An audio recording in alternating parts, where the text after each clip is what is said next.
Karibu tena guku gwa Kikuyu Daily News na ngĩkorwo wĩ mũgeni tuĩka wa gũsubscribe nĩguo tũnyitanĩre na Ndege MC Ndegenye nĩ arekereirie ndeto cia gĩkeno na nĩ ndeto cia gũkũngũĩrwo Ndegenye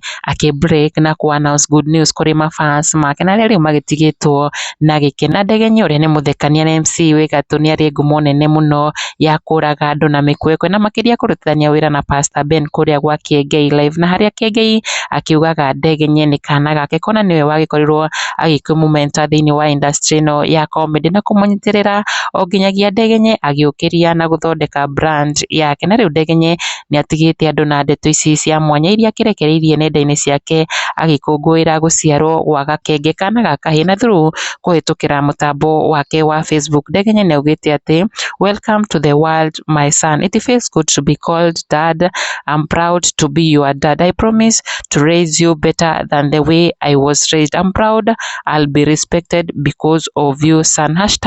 #new dad in town. Ndegenye akiuga ici nĩ ciugo ciugĩtwo nĩ neighbor wake thutha wa mũtumia wake gũtanahĩrwo na kana atĩ my neighbor John Chege Mwanya said this after his wife gave birth to a bouncing baby boy. MC ũyũ agĩtiga andũ matukanĩirwo kuona he started by saying kuga atĩ nĩ arĩkĩtie welcome kana gaka and him being a dad, na gakĩrĩkia na kuga atĩ kana gake no nĩ kana ka neighbor wake. Mafans make makĩyumĩria kũmwĩra they already knew it was a joke, arĩa angĩ nao magĩthiĩ na mbere gũkũngũĩra na gũ celebrate neighbor ũcio wa Ndegenye. Na MC ũyũ nĩ aumĩrĩtie na kuga arakĩaragia ndeto ciĩgiĩ Pastor Ben, akiuga ũndũ ũrĩa arĩkia gwĩthomithia na kana gaka ga Kĩengei-inĩ wa mwanya kuona kana karĩa erĩgĩrĩire gũkorwo gagĩciarwo mweri-inĩ wa October agagatua Octopus, o ta ũrĩa Kĩengei agĩbatithĩtie kairĩtu gake ka newborn June, ta ũrĩa mweri ũrĩa gagĩkorwo gagĩciarwo, na agĩthiĩ na mbere gũ congratulate Pastor Ben na kuga congratulations my boss, kanyonye